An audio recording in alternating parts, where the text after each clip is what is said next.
Yeah, it's been so fun just like chatting with people after the film. And there's a lot of things that we like to hone back in on. One big thing is like trying to take genre somewhere new in the world of kayaking films. You know, we both love surf films in particular, and so many surf films are very creative and really hard to kind of put in a box or in a category, whereas there's a well-trodden format to so many sports documentaries, which the surfing world and the snowboarding world are able to kind of step away from easily. I mean, that was a big thing for us, wanting to see where we could take the genre of kayak movies and explore the space of art and the meditative qualities of kayaking, and make something a bit more peaceful and reflective, and try and capture the ebbs and flows of a river journey more than like the high adrenaline style that you see a lot of. And then, like, you know, push back against throwaway 5-second Instagram clips. Yeah, I guess we're both pretty passionate about making films that are intended to be watched fully, not just sat and flicked through on a whim, but something that you dedicate time to experience. And that gives value to the craft of filmmaking, and it gives value to the experience. I think a lot of media these days devalues the power of the experience and beauty of outdoor sports. If, for example, you just, well, like anything, you know, when you're not like invested in it, you don't experience it fully, so there's no benefit to watching something other than entertainment. Whereas if you dedicate time to sit down and watch something, it gives you, especially with a more meditative film, it gives you the space to allow ideas in your imagination to fly and condense at the same time, so that you come up with interesting narratives within the story, or you project your own emotions into a piece and invest your own energy into it, so therefore it comes back to you in terms of an emotional response or new ideas. And I don't know, I think obviously we live in a world where media is highly valued and shared a huge amount, but it's not, there's no reverence behind it. Whereas, like, let's say even just like 30 years ago, to look at some photographs, you would sit down and have to open up something like a album or go and look at a photo on a wall, whereas the screen has completely changed that experience. So I guess we were pretty keen to bring people back to seeing, to bring people back to like the cinema and experience something in a slowed down way, because I don't know, it's interesting. It's disappeared. We wanted to make art, we didn't want to make content. But yeah, I don't know, I was super passionate about making something that was linked to obviously our passion of kayaking, but to what we love most in life, which for me, like the experiences I've gained and the benefits from like a meditative experience and teachings have helped me and guided me so much, whether that's through kayaking or through other mediums. But if I was going to make my dream film, I wanted it to hold those values. We kind of, that was our ethos behind the shooting, was like, I mean, considered, heart-centered. Like, what have been some of your favourite questions? I mean, people, I always do enjoy when people ask us, like, why is the film dedicated to Rob? Or like, yeah, I think he just like brought a unique energy which isn't unique. It just is the stoke of youth, and that is inspiring alone in life. But when it's so focused and determined on something you're passionate about, it's dedicated to him because we love him, and he got the vision, even though he thought the film was going to be a musical because we sold him a lie. He still, he got the vision. Yeah, he totally would have got what the film was about. And it's kind of in his spirit, I think. He understood what kayaking was beyond an adrenaline sport or beyond a social whatever. He was tapped into the mainframe. I guess we shared experiences of him through the kayaking world that are very dear to us. And like, what are your thoughts on maybe kayaking, maybe just water sports in general as a means of expression? Because we've talked about the reflective nature of it all and what it means, but there is sometimes you forget when you watch the film. You just kind of tune out because you're just so consistently on point. Well, I think like a lot of the time people don't really think about starting kayaking because they think it's quite a simple thing and it all looks the same, which is, I understand on one level, but style, like any kind of movement, is an expression of your body, of yourself, of an interaction with another entity. And I always like to think about how my body's made of 80% water, so when I let go of the control of it and surrender to the energy of the river, there's some kind of marriage of energy which can be transmitted through the river into me, and when I'm in harmony with that, then it feels effortless, or I feel as powerful as the river. So I try to honor the water and respect it in a way that allows me to experience the river as I guess I try not to like I try not to do anything as much as I can and allow the river to do everything, in terms of like give the energy for the strokes I'm taking or the places that I'm going, because there's so much power within it. I know. And I often tell people, people ask tips about surfing. Recently my kind of go-to line is get out of the way of the boat. Let the boat do what it wants. Feel the boat. Just put the boat in the spot and let it do its thing. Feel the boat, feel the paddle, feel the water.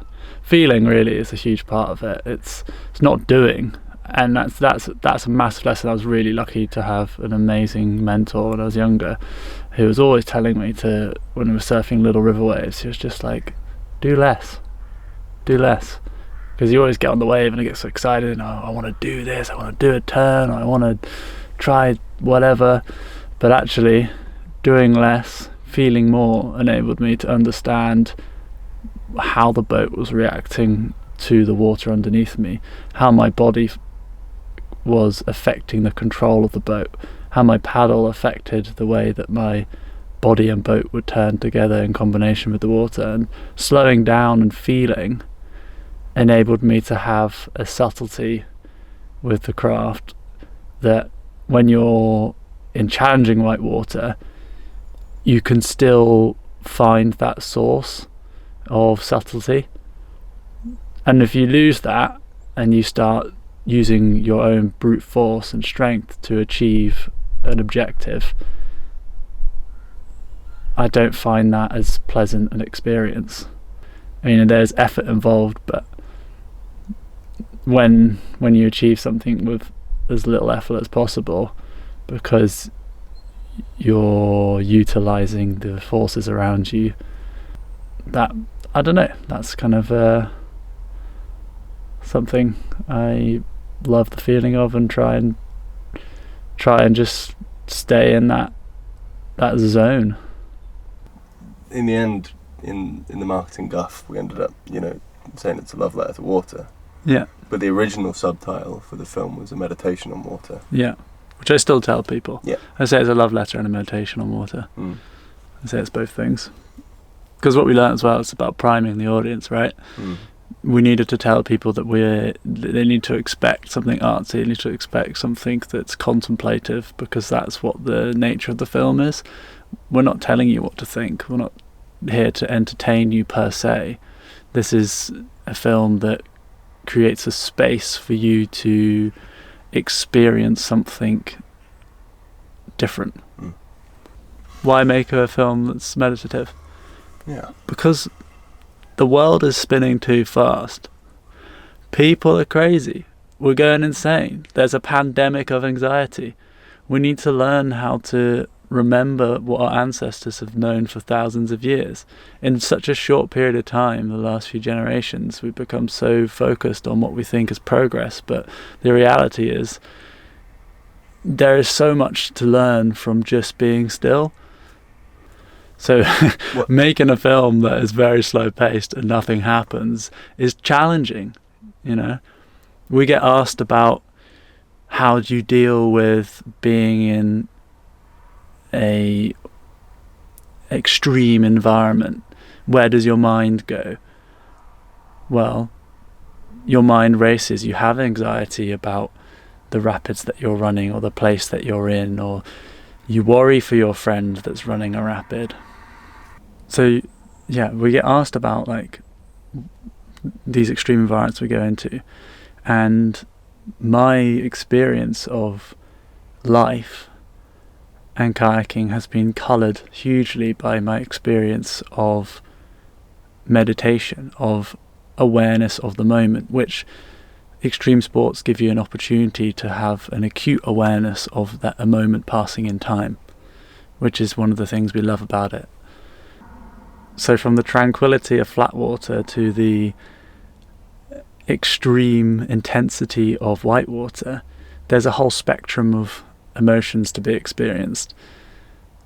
And through the awareness of this, through meditation, you learn to just watch and acknowledge and experience, and not necessarily be you find equanimity with those emotions, or the goal is to have equanimity of those emotions. So in kayaking, if we can just be still and listen to the river, you can learn from the messages of water. So one of the beautiful things of art is that you can share your experience of what a thing is. So for us, or for me, I really wanted to share the beauty of the river experience, and I wanted to share a way of seeing. But really the film is about water. Yeah, do you remember that before we'd even shot a second of footage, and we were trying to just go back to basics and figure out like what is the film about? Mm. And it took us a really long time and a lot of really interesting conversations to land on it. But do you remember it was the paddle out to the beaches one morning, that like perfect glass, and I remember just being in awe of it and being like, Joe, I figured out what the film's about. It's a film about water. That was a good moment. And once we established it was a film about water, it just became easier, because when we were considering a shot or considering a scene, considering any moment in that film, remembering it's a film about water kind of helps you, gives you direction, knowing what the film is about. And I thought that was a really helpful part of the process, establishing in a word, what is this film about? And it's what connects us. Totally. Yeah. Connects us to each other. That's why we know each other. Mm-hmm. Connects us to the viewer. Mm-hmm. And it's fun, exploring the language of water, the textures of water. Mm. I mean, we've spent our whole life staring at water. It was fun to start a film and be like, oh yeah, we can point a camera at that too. We can slow it down. Wow, we can change the colours. Yeah. get that zoom lens and get really far into it and see what it does at 20% speed. And yeah, and like we set ourselves goals to explore water worlds and ways of viewing them. Like, inspired by Akira Kurosawa, we had telephoto lenses and trying to shoot multiple frames within each shot, so that you would pan and find different interesting images within each. Yeah, this is something I wanted to chat about. So let's talk about directors, films, shorts, and how that influenced the film. Yeah. In our own way. Yeah, because we talked about that a bunch. Like in the first few films, we'd talk a lot about like who inspired us, like Albie Falzone, with his films. The Bible of surf films, Albie Falzone's Morning of the Earth, is the first 5-minute segment. Is one of my favourite segments in any film ever. It's visually still stunning, to this day, hey? Visually stunning, incredibly creatively cut. And then his ethos in shooting, the dedication to the way he made that film of living cheaply and making it work and hustling. Like, this was our first film, that was his first feature film that was supported. Yeah, and his ethos for making that film was wanting to make the most beautiful surf film ever made, which is what we wanted to do. We wanted to make the most beautiful kayaking film ever made. And then the score for Albie's film, the score for Morning of the Earth was, it's not an original score, but it's Australian bands. No, it's Australian bands. I thought it was recorded for it. No. It might have been certain songs that were made for it, but it just captures a moment in time. So yeah, we got Albie Falzone, and then Ron Frick's Baraka. I saw that for the first time as a teenager and was blown away. Baraka pioneered for me non-narrative documentary. I hadn't experienced anything as powerful before in cinematography without someone telling me what to think or giving me ideas, but using the manipulation of image and sound to create an emotion and create a story. And if you haven't seen it, do yourself a favour, make time to sit down and experience that film. It's timeless and it's stunning. Yeah, and Ron Frick's work. So obviously Baraka was huge for you, and I love Baraka, but I think Baraka to you is Koyaanisqatsi for me, you know. I adore the work of Philip Glass, who composed the score for that film. Koyaanisqatsi was one of the first films Ron Frick worked on. I don't think he directed it, but he certainly was a cinematographer for it. And taking that into our own work, that was it. It's nice to know that there was already a genre there that we wanted to operate in. And we wanted to create a new genre within kayaking films. I think we're inspired by stuff that's maybe further out on the peripheries of the creative spectrum. Or just, genre, really. I mean, one film that I love and have watched a lot is Hero by Zhang Yimou. And we absolutely stole some ideas from that. I love how that film is basically chapterized by colour. You know, it's a take on a few different perspectives on one event, and through each perspective you see it through a different colour. And I loved the idea of a film that was punctuated by colour, so you knew where you were in the story based on colour. And I mean, we straight up stole from that for The River of Mirrors, you know. So, you know, with the first act, just you in the green boat in the green forest, and then with the arrival of the red boat in the red forest, and then finally, you know, Jem joining in the ocean with the yellow wave ski match and the yellow of the sunset. I love that, and I'm glad we stole from it, and I'm probably going to carry on doing that in future films. I love the aesthetic, the simple aesthetic of just like one colour or a colour palette or a style of colour per part. It really helped develop the visual language that we've created together. The colour, and just thinking along those lines, like also the rules that we set ourselves to make the film. So for example, only shooting on one camera and using a fixed shot tripod, so that we took our agency out of it. No handheld, no GoPro. Setting parameters like this enabled us to create a visual language which enabled us to create this meditative space that engages the viewer within the scenery, not necessarily in what the cameraman or person is doing. Or even just in even as just like a practice in making film. Like, do you remember when we were in Futa and we were hanging out with Barbara and she gave us that line that freedom is the death of creativity? Yeah. And I love that, you know, and I can think of a lot of examples in the film where if we had more people with us to work on it, if we had more gear, we could have done things differently, but we didn't have a drone. So you want a wide shot? You hike up the mountain, you sleep the night there, and then at 7 a.m. you hit record and hope Joe turns up on time. Where else did we not have freedom, which led to creativity? We didn't take GoPros, so we tried to make shots of like full frame of white water, so it felt like you're in the river still. Yeah, and I mean, it just means you have to be active. You can't be lazy without a GoPro.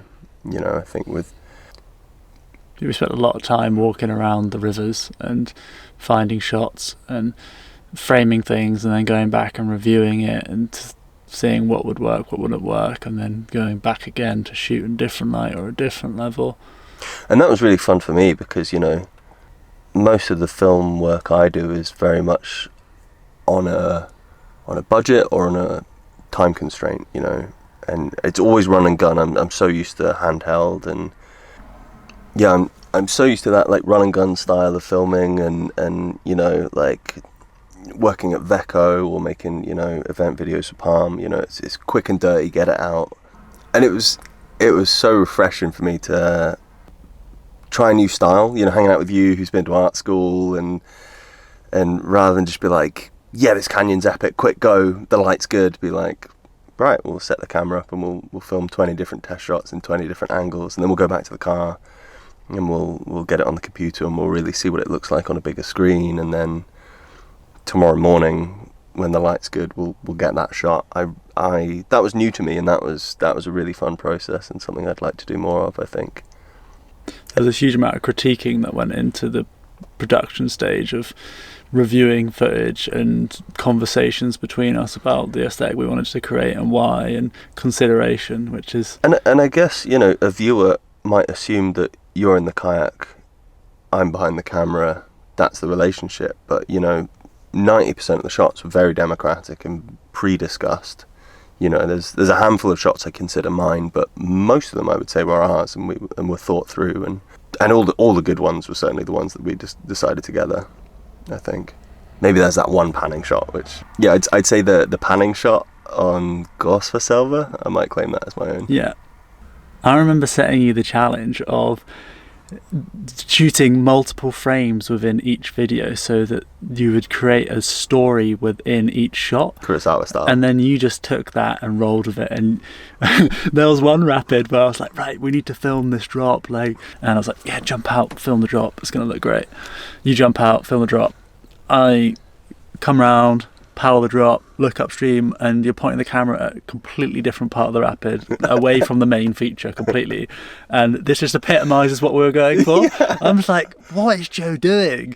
And you were filming close in the sparkling of light on the lead-in green water into the feature, and then panning with the water into the white water to then get exploding white water coming up with these crazy patterns. And I would come through and you'd see the hull of the kayak move through, and with that shot you achieved multiple frames within it, capturing light in a different way, different darkness and tones, and then also the fluidity of kayaking, and not necessarily being about, again, not about this kayaker, but about the movement and colour and feeling of kayaking. And yeah, I was at the bottom of the rapid just like, what is he doing? You're not filming the main drop at all. And then, you know, the classic us, we just film bubbles or spray for half the time and not actually kayaking itself, because that's where the joy is, that's where the beauty is. Yeah, and it was so fun, you know, having you and your background in art kind of critiquing my camera style. So I remember when we were in Norway for the first month or so, I remember, or maybe more, I was getting safe shots. You know, I was kind of like, we can go artsy later, but we kind of want coverage. You know, we want to get the bread and butter, and then we can get creative after. And really, like, we just didn't get any good stuff for a long time. We just had very normal footage. And there was that one day, it was at the end of June, and it was like 30 degrees, and you were like, Joe, get the 600mm out. And I was like, what? We're paddling the Stavaselva. This is like a small creek. We do not need a 600mm lens on a small river like this. But then, like, being able to, using that lens, not having the freedom of a wide lens, forced shots that really wouldn't have thought about, and we managed to capture stuff that I didn't know you could capture on the river. So like with those tele lens shots, with the heat of the days, you know, you were getting that wild heat distortion. Not even in far away shots, but there were some close-ups and some really epic shots that didn't end up making the cut because, well, I don't know why. Like using the 600mm lens on small rivers, yeah, it enables you to see things differently, you know. And yeah, capturing heat haze was one of my favourites, and I didn't want to, because I didn't want to use it very much, because it's so hard to get a stable shot right. Once you're zoomed in that much, you know, most of the footage is unusable because it's too wobbly. We were always about, you know, the more footage you're throwing away, chances are you're going to land on something good eventually. And so that was the end of June. So we'd been in Norway for 5 weeks up to that point, and basically, I don't think we had anything good. We'd essentially been practicing, and then, yeah, once basically you started directing me and being like, get more artsy, get more creative, you know, don't stop using the easy lenses, get the hard stuff out. That's when, you know, I started getting the shots I was at least proud of, you know. And we could talk a little bit about like our process in filmmaking, because it's interesting, right? Like we got, so for Norway, we were in the same area for 2 months. And we would go to the river. We paddled without a camera multiple times, learning the lines, looking around us. We would get out, look at, like I was out there for 2 weeks before you, and I remember texting you and being like, I've seen a shot. The shot's in the film where we're looking down the green corridor trees, with the atmospheric distortion. And that shot took the whole season to get. Yeah, we kept going back. Every lap we'd get out, try a different angle. Yeah. We would spend a long time and it was composing it. It was our last lap with Christoph. That's the shot that made the film. Yeah. So persistence is key, hey? We must have filmed that on 5 different occasions, if not more. Yeah. And we actually we narrowed it down to rivers that we were filming as well. Like we knew which sections we wanted to shoot, and we kept going back to those sections and finding the right angle, the right light, the right conditions, the way I should paddle, the line I should take to move through the frame. So there's like the quad drop on the Gossaselva, where we had you running that rubbish middle line on the third ledge, because that meant compositionally it was more satisfying to watch, because there wasn't an angle that was as satisfying which captured the fun line on River Right, but fine, you know. That was fun. That was another shot that I remember on our first lap of Gossaselva, looking back up and being like, oh my god, we need to get this. And it was like weeks before we got it, you know. We did a lot of shots playing around with it, but yeah, again, we stuck it. I think that shot's wicked. That line you got, again, I always forget, like, how, you know, we've seen this film 30, 40, 50 times now since it was finished, and, you know, watched it maybe 1,000 times editing it. And for me, I often zone out of like how fucking smooth you were paddling the whole way through. But maybe that's also, I guess, because it wasn't a smash and grab tour of Europe, where we were running a river once or twice and getting the shots as we went. The fact that we basically chose one catchment in Norway, we chose one river in Futa. We had 5 days in Iceland, which was basically 2 canyons. But then on the other hand, in Norway, we also had the waterfall run on the Kortuga, where I only ran that waterfall that's in the film. We made the cut. I only ran it once, and like I had to nail my line. And you know, so there was moments where we spent a lot of time trying to get one shot on a certain angle, and there was other moments in the film where it was that purity of, this is one moment in time, there's one chance to get the shot. The light's good, the angle's good, let's go. Yeah. And those are really special. The other one is the Susna slides. Running the big slides on there. That was one take. That was one I found a photo taken in like 2009 from that angle and was like, that's it, that's the angle I want. Going back to freedom being the enemy of creativity, man, the amount of times I just got so annoyed at the fact that we decided to shoot left to right. You know, I guess you know, we weren't making it for any particular audience, but we come from a Western background where we read left to right, so it's just natural that the river should flow left to right. And the amount of good shots we could have gotten if we'd have just sat on the river left bank and had it going the other way. But I think maybe that there was some detriment to the film in that. There were some good shots we missed there, but there were probably shots we wouldn't have gotten, because it was always like, right, you have to get out on river right if you want it flowing, or you have to go super wide and then flip the image. Other technical things that we developed was we wanted to shoot at night, but we didn't necessarily have the equipment to achieve the vision that we wanted to create. So we ended up shooting directly into sun and making it monochrome, and then it looks like black and white, it looks like nighttime, and that enabled us to achieve what looks like the night segment in the film. So, I mean, one of the main reasons I got this camera for this film was, you know, the dual ISO and being able to shoot in super low light, and you know, one of the things we were most excited about was filming night paddling. Just because paddling at night is such a special experience, and we've had some truly unforgettable moments paddling at night, and wanted to capture that. But yeah, like you say, realising that we got some okay footage at night time, but it wasn't killer. And then we just I remember in Futa there was one day where you and Lauren were off buying supplies, and I just walked around the river and getting test shots. And I remember shooting directly into the sunlight, and it's something I've always tried to avoid in the past, because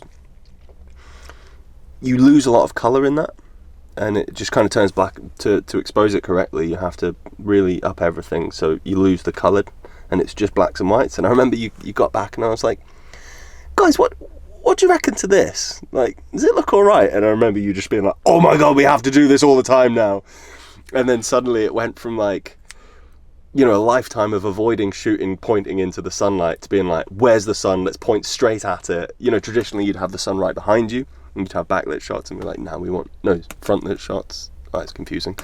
But backlit shots were suddenly like the goal. And then realizing the Terminator Rapid at sunrise has the sun come up directly behind that rapid, like, and then after the fact, after we film on this, you know, I'm nerding out about films on YouTube, and I find that there's a word for it. It's called day for night, and that's how Hollywood shoot a lot of their night scenes, is they actually shoot straight into sunlight.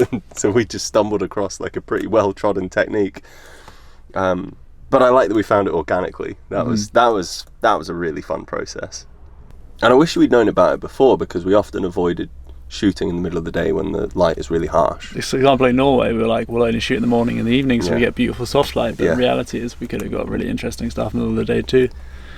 I mean, I consider this film my dissertation in film school. You know, like the amount we learned from just going out, and that's something I hope that, you know, other people that have interest in making films maybe take away from the Q&As we've done, or this conversation we're having, is like,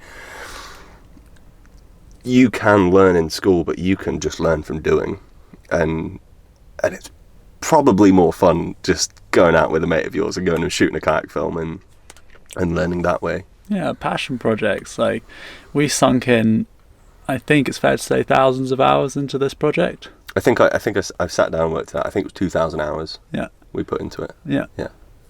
So hundreds of hours, a couple of thousand hours. Definitely hundreds of hours. Yeah. Many days of conversations and research and chatting, and that process is invaluable. I think the big one for us together was when we first saw Dune in the IMAX. Like, my first IMAX experience. I went to Arrakis. That is the best way to describe it. It's like, when the film, so yeah, we sat down, and I was like walking into the house. It was like going into a coliseum, because the screen's kind of bent, and the seats don't go back like a normal cinema. They go up so high, like a coliseum. So, like a coliseum, yeah. So I walked in, sat down in the front row. I'm just like, this is just overwhelming. and then the audio kicks in, and you have like the adverts which are IMAX built for advert. IMAX, and the audio rumbles through your body. It's just a full body sensation. During the film, like, my experience of Dune was that I was on Arrakis. I was the characters. I was feeling their emotions. I was so invested in it, and because the sound design was so good, I mean, that's what sold us on sound for The River of Mirrors. Like, sound is 60, 70, 80% worth of the film. And the sound design there is they spent so much effort going into the Sahara, putting microphones down into the sand and leaving them for a month and recording the movement of the dunes, and then you're just so invested in the subtleties without even knowing it.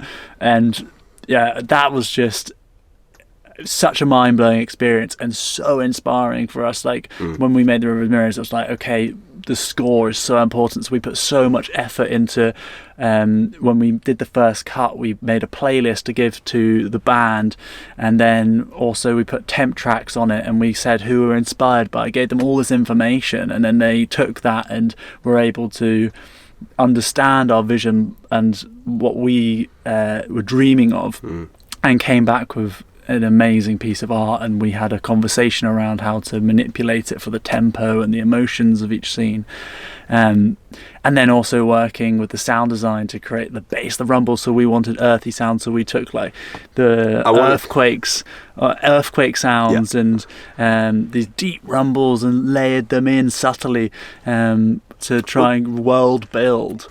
Yeah, thanks, June. That was very inspiring. I think, a lot of films inspired us. Dune maybe wasn't the film that was like the template for it, but certainly it was the film that captured our imaginations.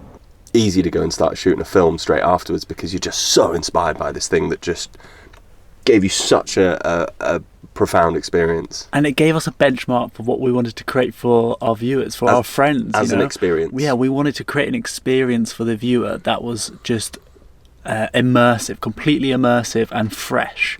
And it was such an honor to make this piece of art and then share it with nearest and dearest, and something that they've spent a long time in these environments as well, like river people, but to give them a way of seeing an experience of freshness that was unique.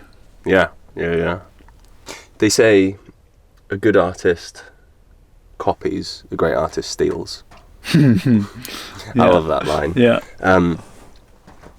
And you see it, Tarantino is often, directly influenced by, all I mean, his film taste is insane, and, like, every other shot of his is a tip of the hat to something.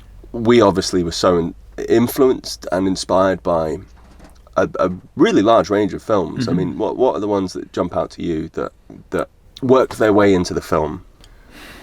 So for example, we already talked about, the Kurosawa, multiple frames within one shot,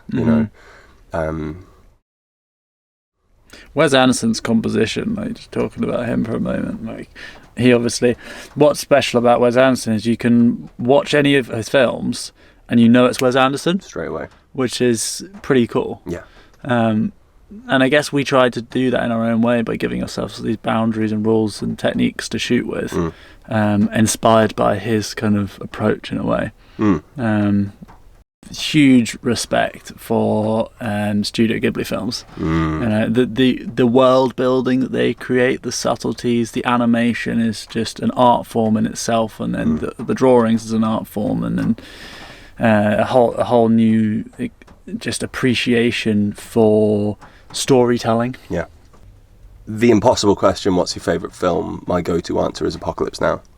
And that was in some way a big influence on The River of Mirrors, because Apocalypse Now is a story of one guy going up the river. He's going up a river rather than down one, but okay, it's a completely different film. It's a Vietnam War film and whatnot, but there is an atmosphere that you get about that journey, which I love.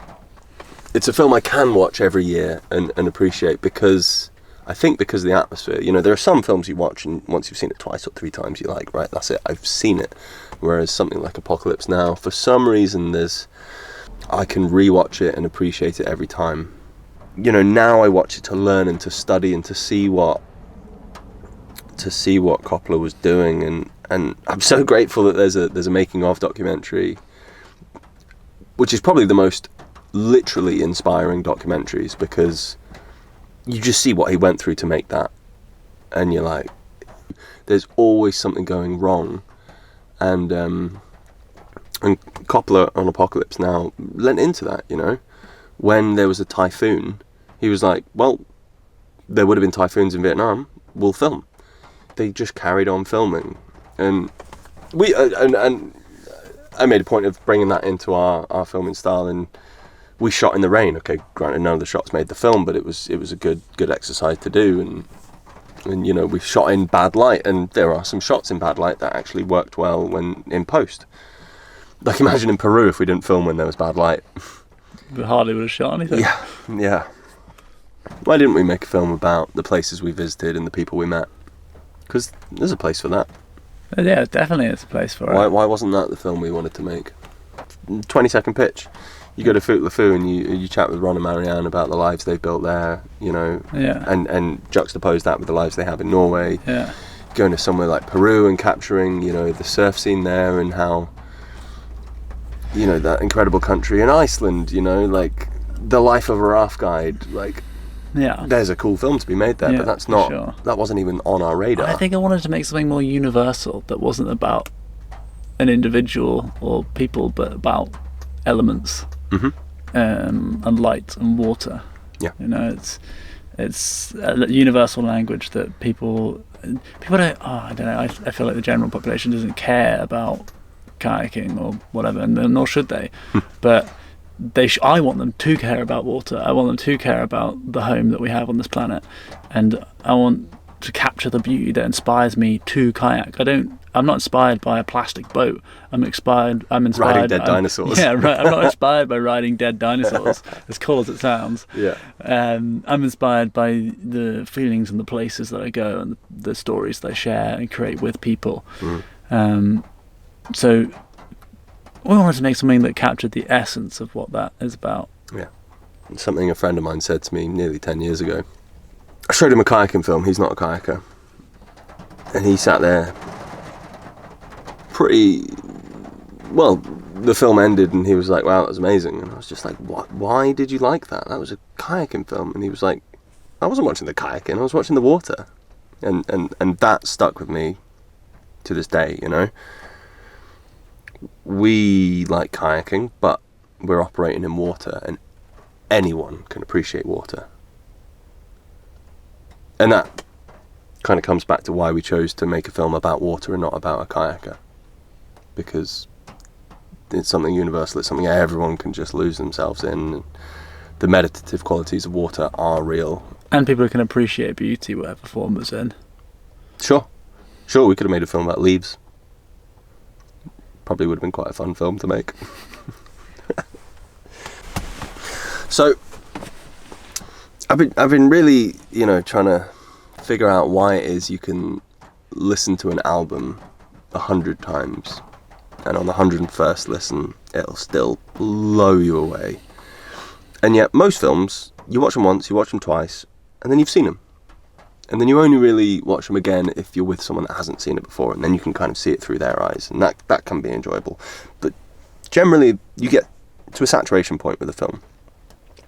We talked about Dune and how much that inspires us, and I certainly consider like the second Dune to be an album with a film, in that I can watch that over and over again and just sink into it, and I know what's going to happen, but it doesn't matter because it's the atmosphere and the place it brings me.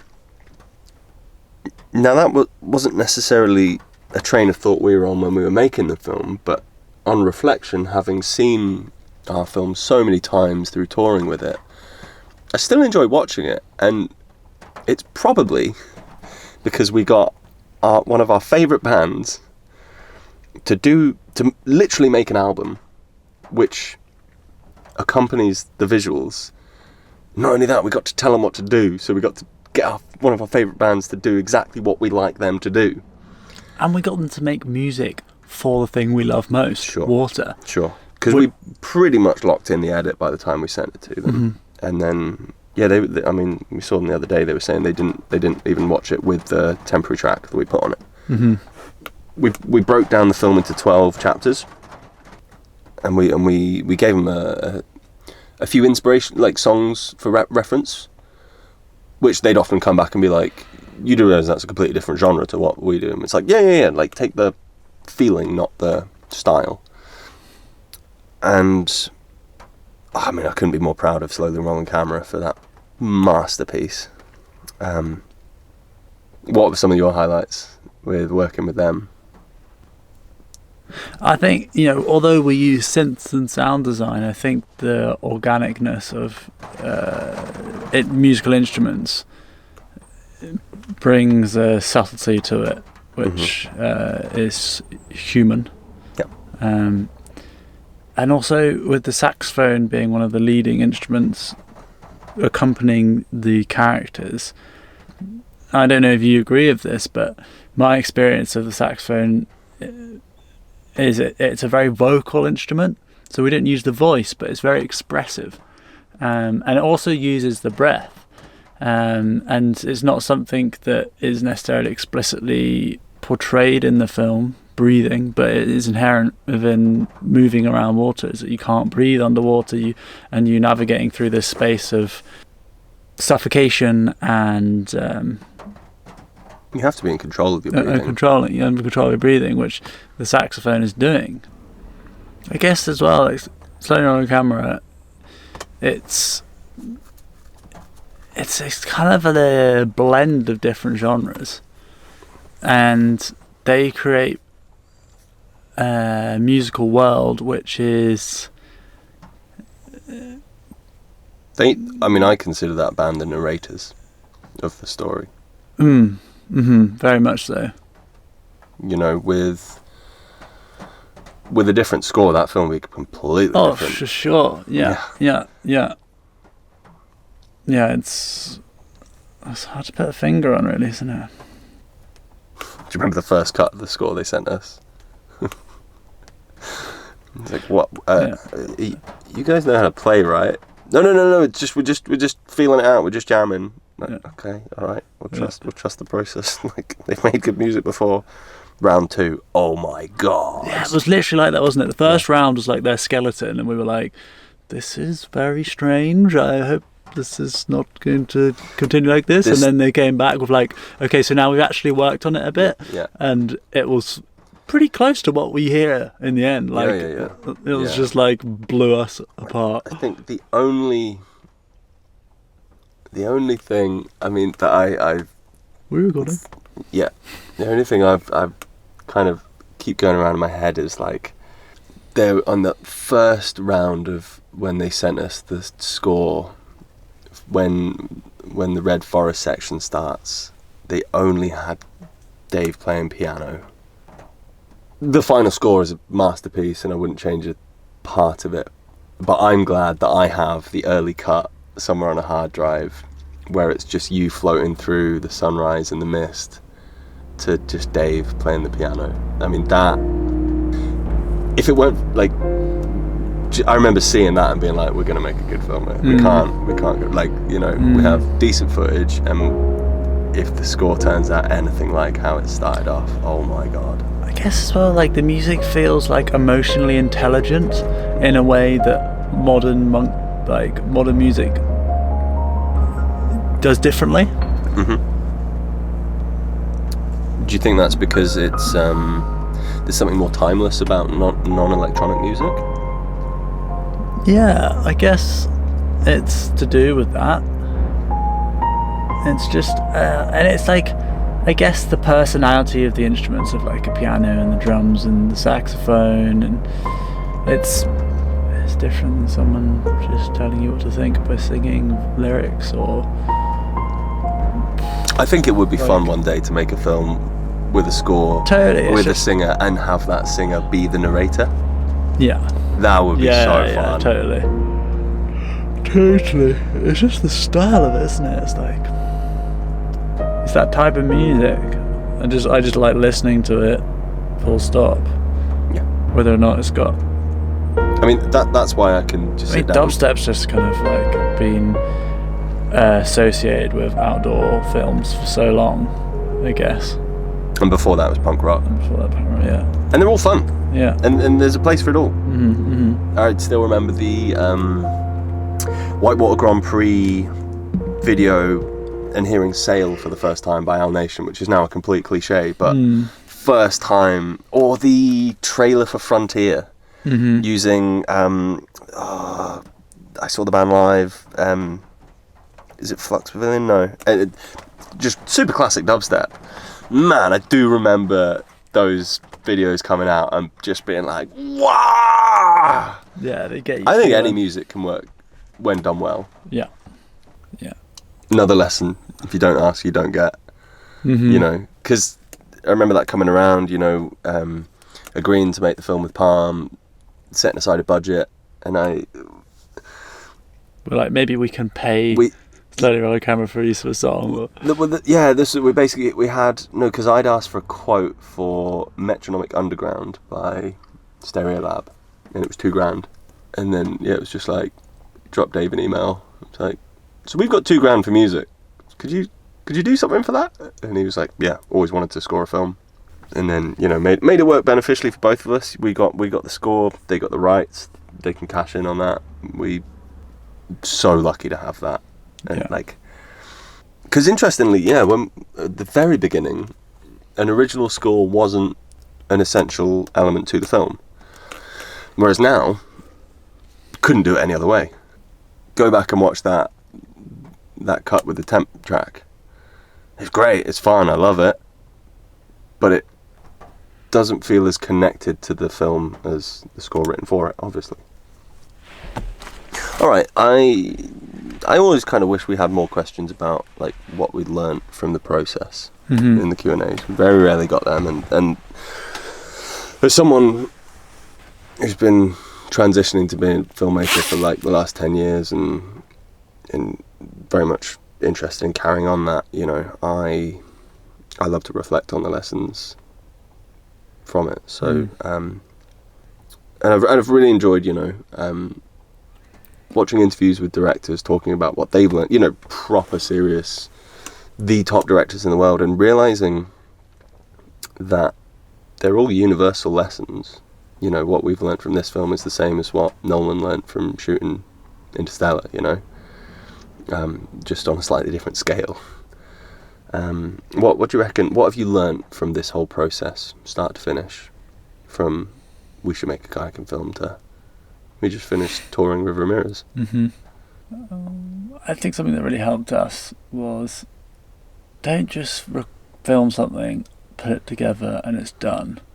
Like, film something, put it together, review it, and then work on it. Like, we very much like used this film as a way of, as like a tool to understand we developed our skills and techniques throughout the whole film. Yeah.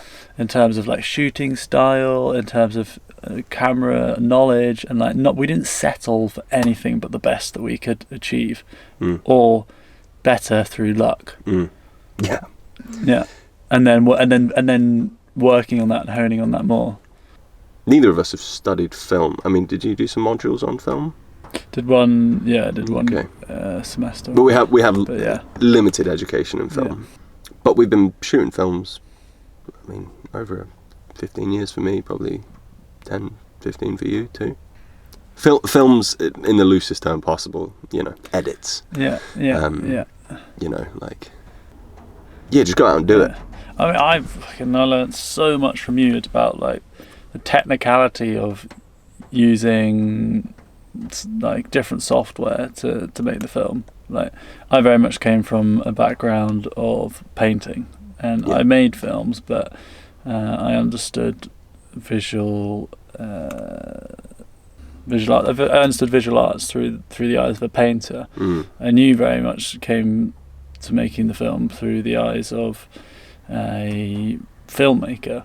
So I think that was a very interesting relationship and marriage, because I was very concerned about the aesthetics and the composition, and you were very concerned about filming the vision that you had in your mind, and so together trying to make those two work together meant that we had an interesting composition and colour and light, but also working on the technicality and of the settings that we were shooting with, and I think the type of lenses, the body, the tripod we were using.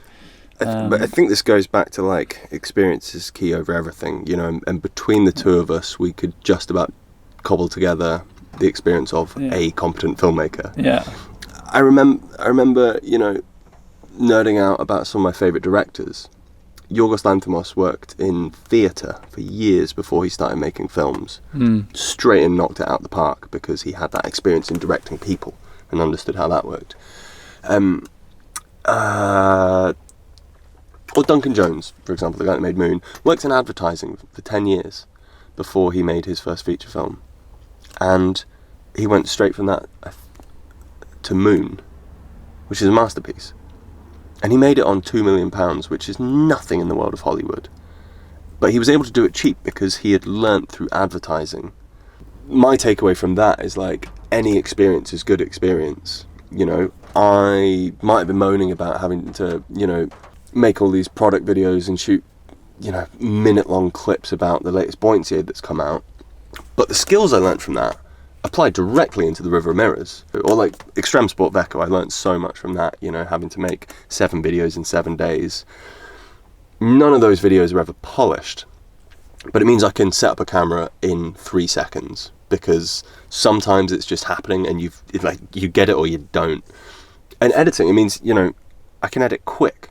So, granted, the filming process was slow, but it meant that we could just take the footage and very quickly have the rough cut, and then you can play. We did something special, which was we made the film that we wanted to watch. We made something that we wanted to see. And we were militant about sticking to that. And that's straight from Tarantino.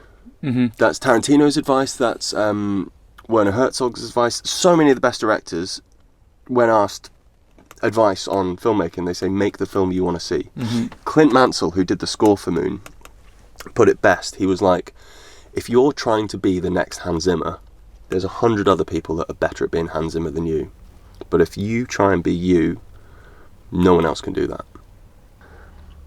And I very much carry that through. You know, you make the film you want to watch. First of all, you're going to enjoy the process because you want to make it. You're not doing it for someone else. But also, your personality comes through in it, and another good lesson. You know, kind of riffing on freedom's the enemy of creativity and whatnot. We shot this film with one camera. So, you know, if there's someone that thinks they can't make a film because they haven't got the gear, think again. Look at Zach's Bubbles film. Just a GoPro. Just him swimming around. And you see, he made that for him. He wanted to watch a film about bubbles and no one had made a film about bubbles. He just went and did it. Everyone loves that film. Why? Because it was true and it's honest and it's what Zach wanted to see, and therefore, you know, a lot of people can relate to it. How different is the final film to the film you envisioned at the beginning? Yeah, I'm just trying to think now. I think stylistically, we probably landed where we wanted to go. Yeah.